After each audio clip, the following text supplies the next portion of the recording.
The window shattered. Glass rained down like shards of frozen fire. I dove, heart pounding. Every second stretched. Footsteps, rapid, behind me. Closer. My hands trembled as I reached for the door handle. Locked. Damn it. I pounded on it. Screams echoed from the hallway. Mine? Someone else's? I couldn't tell. A shadow moved at the edge of the room. Slow. Calculated. My chest tightened. The air felt heavier. Thick with the kind of fear that makes your knees wobble and your mind scream for escape. I grabbed the nearest object, a chair, and swung it blindly. A sickening thud. Silence. Too quiet. Then a whisper, soft, but it carried through the room like a blade. You can't stop it. I froze. The voice knew me, knew everything. My thoughts, my routines, the thing I had been trying to protect. My life. The footsteps returned. Faster. Closer. I could feel them in my bones, in my skull, pressing me against the wall. And in that instant, I realized I wasn't going to get out of this. Not without a choice. Not without risking everything. But how do you fight something you don't even see? This all started on an ordinary Tuesday morning. The sunlight spilled through the windows, warm and golden, touching the wooden floorboards in gentle stripes. I was sipping my first cup of coffee, the aroma sharp and comforting, while the city outside hummed softly with life. Life had a rhythm back then. Work, friends, family, little rituals that anchored me. I lived alone, but not lonely. My apartment, cluttered with books and plants, felt like home. I had a routine. Coffee, emails, a jog through the park, then hours at the office. It wasn't glamorous, but it was mine. The people around me were ordinary too. My neighbor Elena always waved from her balcony. The barista at the cafe remembered my usual order.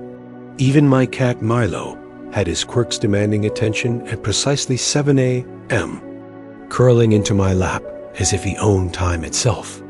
It was in this calm, repetitive life that I first noticed the subtle oddities. The missing notebook I swore I'd left on the counter. The feeling of being watched on evening runs. Shadows lingering just beyond sight. I brushed them off, attributing them to tiredness or overactive imagination. I had friends I trusted, colleagues who shared laughs over lunch, neighbors who nodded hello. Everything felt predictable, safe. I thought consistency was security. I thought if you kept your life steady, nothing could catch you off guard. And yet, there were small tremors beneath the surface. A locked door left slightly ajar. Emails I didn't remember sending. A delivery that never arrived. Tiny things that seemed meaningless until they weren't. In hindsight, it was all a countdown. Each tiny anomaly a warning, a whisper of what was coming. But in that moment, life felt untouched by danger. My biggest worry was finishing a project on time or making sure Milo didn't knock over another plant. I wasn't prepared for the storm. None of us were. The calm before it had a strange, almost cruel clarity. It made everything that followed hit harder. Yet even then, there was a strange beauty to the rhythm. I cherished the mornings, the quiet evenings, the feeling of predictability that wrapped around me like a familiar blanket. I didn't know that. Consistency, the very thing that made life comfortable, would soon be the only weapon I had to survive what was coming. And I certainly didn't know that my world, so carefully ordered, was about to unravel faster than I could imagine. It started with small things. My front door lock jammed one evening. Nothing unusual, except I was sure I had just fixed it the week before. I shook it off. Maybe wear and tear, I told myself. But that night, I dreamed of someone standing in my apartment, watching me sleep. The next morning, my mail was scattered across the floor. Bills, letters, nothing missing, but something had been rifled through. My hands shook as I picked up the papers. Milo hissed at the corner of the room. I laughed nervously. "It's fine," I whispered. "Just your imagination." Days passed, but the unease grew. Emails I didn't remember sending appeared in my sent folder. Files disappeared from my computer. I tried changing passwords, locking doors, setting alarms. Nothing worked. Whoever or whatever was behind this seemed always one step ahead. Then the phone call started. No one on the line, just silence, static, occasionally a faint whisper. My name. Always my name. My friends noticed my distracted tone, the way I jumped at sudden noises. I brushed them off. "Just stress," I said. But stress didn't explain the shadows at my window, or the feeling that I wasn't alone when walking to the subway. Every reflection seemed off. Every passerby a potential threat. Paranoia settled into my bones, cold and insistent. One night, returning from work, I found the lock on my apartment door broken entirely. The latch snapped when I touched it. My pulse spiked. Inside, the place was untouched, or so it seemed. Nothing missing, nothing obvious. But a photograph on the wall, a simple snapshot of me at the park, had been turned face down. Someone had been there. Someone had been inside my life. I started keeping a journal, detailing everything. Times, dates, every anomaly. I recorded conversations, checked my locks twice, sometimes thrice. I installed cameras, but the footage always showed empty rooms, silent hallways. And yet, I felt watched, always, every moment. Sleep became impossible. My dreams were fragmented, horrific. I would wake to Milo's frantic meows, to the sound of footsteps pacing my apartment in the dead of night. I considered leaving, abandoning everything, but a strange compulsion kept me rooted. My routines, my consistency, they were the only anchors in a world spinning out of control. One evening, I returned from the grocery store to find the lights flickering. I froze in the doorway. The apartment smelled faintly of smoke, nothing visible, just the acrid scent that set my stomach twisting. Then a note slipped under the door. "You can't hide from what you are." I tore it open. Empty. Just blank paper. But the handwriting, my handwriting. Not from me. Someone had mimicked me down to the tiniest flourish.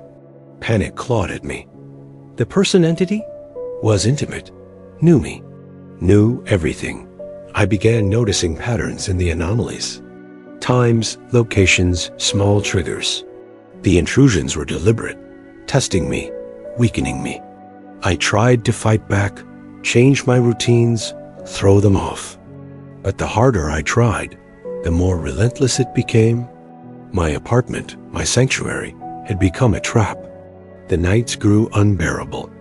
Milo refused to leave my side. I walked the apartment with a knife, checking locks, windows, corners. Every creak, every shadow set me on edge. My mind teetered on the edge of collapse. I started to doubt my own memories, my own senses. Could I trust anything? And then the message came. On my computer screen, flashing in red letters. "Tonight, it ends." I froze. Cold sweat dripped down my spine. Every instinct screamed danger. Every routine, every small act of discipline, every ounce of consistency I had cultivated, everything would be tested tonight. I didn't know what it was. I didn't know who. But I knew this. After months of subtle terror, I was finally facing the breaking point. And I knew I had to survive. The lights went out, pitch black. My heart hammered so loud it drowned the city outside. I fumbled for my phone. Bed. The knife felt heavy in my hand, cold and unforgiving. A sound soft at first, then a scraping along the walls. Someone was here. I spun, swinging blindly. "Stop!" A voice hissed. Familiar. Terrifying. My own. I froze. "Who? Who are you?" I stammered. "You know me," the shadow said. Stepping into the faint moonlight, it was perfect, a mirror of me. Every detail identical, every expression the same. I am you, the part of you you ignored, the routines, the rules you built me. And now, you can't escape. I swung the knife again. It passed through nothing. Panic surged. The room seemed to warp, walls breathing, shadows shifting. This isn't real, I whispered, but my voice betrayed me. The figure advanced. Consistency, it said, each word deliberate, cutting. You thought it protected you. You thought control kept you safe. You were wrong. I backed into the corner. Milo hissed, fur standing on end. The doppelganger raised its hand. I felt the air pressure shift, a tangible weight, like the room itself was pressing in. You have to choose, it said. Keep fighting me or accept me. One will destroy the other. Time slowed. My mind raced. Every memory, every habit, every ounce of discipline screamed survival. I lunged not at it, but through the center of the room, toward the window. Glass exploded. Cold wind tore at my face. I didn't stop, didn't look back. Behind me, a scream mine or not, shattered the night. And for the first time in months, I understood. The only way to survive was to confront everything I had ignored, everything I had controlled, and let the truth decide. The morning light felt alien. The city was quiet, almost expectant, as if holding its breath after the storm. I sat on the curb outside my shattered apartment, knees drawn to my chest, Milo trembling against my leg. The streets were empty, and yet I felt eyes on me lingering, watchful, but less hostile now, less immediate. Inside, the apartment was a ruin. Broken glass glittered across the floor, books scattered like fallen soldiers. My journals lay open, pages fluttering from the cold breeze. And yet, amid the chaos, a strange clarity settled over me.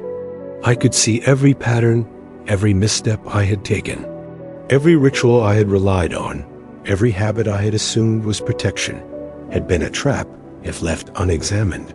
I spent the next hours slowly reclaiming the apartment, picking up pieces, assessing damage, repairing locks, and reinstalling what I could. Each task was deliberate, each movement measured. Consistency, the very force that had been twisted against me, was now my ally again. Every repair, every ritual restored, reminded me of control regained, of fear faced head-on rather than avoided. The shadow, the part of me that had grown out of ignored routines, obsessive patterns, and unexamined habits, was gone. I didn't know if it had ever been real, or just a manifestation of months of paranoia and unrelenting pressure. But its lesson remained: vigilance, self-awareness, and the disciplined small steps I had once taken for granted were the only real defense against chaos. Friends called, neighbors peered curiously, but I kept my distance. Conversations were awkward, stilted, punctuated by the memory of that night. Yet there was something liberating in the silence. No one had to understand. No one could. What mattered was the knowledge I carried, the resilience I had forged from fear, the power of habit, and the unyielding insistence on structure, even in the face of unseen threats. At night, I still double-check locks, still follow routines, but it's no longer paranoia, it's preparation. Awareness, a quiet confidence rooted in small, consistent choices. Milo sleeps at my feet, the room calm. The terror that once dominated every corner has been replaced with resolve. The darkness is no longer an enemy. It's a reminder that survival doesn't require strength alone, but persistence, attention, and consistency. Life slowly resumed its rhythm. I went for morning runs, brewed coffee with the same meticulous care, and journaled daily.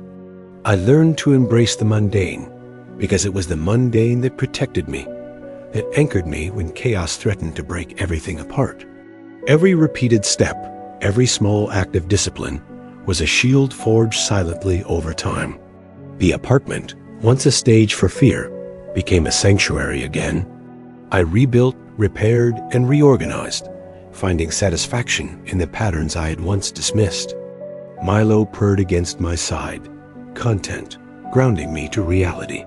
And I realized, finally, that the very habits that had nearly trapped me were the ones that saved me once I understood and mastered them. Weeks later, I walked past the city streets, observing shadows and reflections with measured caution. I was alert but not afraid. The storm had passed, and in its wake, I had found clarity, resilience, and a profound respect for the power of small, consistent choices. Life didn't return to the way it was before, became something better. The fear, the paranoia, the chaos, they had been teachers in disguise. I emerged stronger, more deliberate, and aware that the tiniest consistent actions, taken day after day, could change everything. I no longer feared the shadows. I embraced them as reminders of what I had endured and what I had overcome. And in that embrace, I discovered something far greater than survival. Mastery over my own life, forged one consistent step at a time. Milo curled up on my lap as the sun dipped behind the skyline. The apartment was restored, a shattered window replaced, locks reinforced, but more importantly, I was restored too. My fear no longer ruled me. It had been transformed into focus, into discipline, into something I could wield rather than be victimized by. Friends returned cautiously, sensing the change in me. Elena waved from her balcony. The city moved on, oblivious to the nights I had faced, the shadows I had confronted. And I didn't need their understanding. I had survived. I had learned. Consistency, I realized, wasn't merely about habits. It was about intention, attention, and perseverance. Each small choice, each repeated action had shaped my survival. Each measured step had rebuilt me, stronger and wiser than before. I poured another cup of coffee, Milo stretching at my feet. Outside, life hummed as it always did. But inside, I carried a quiet certainty.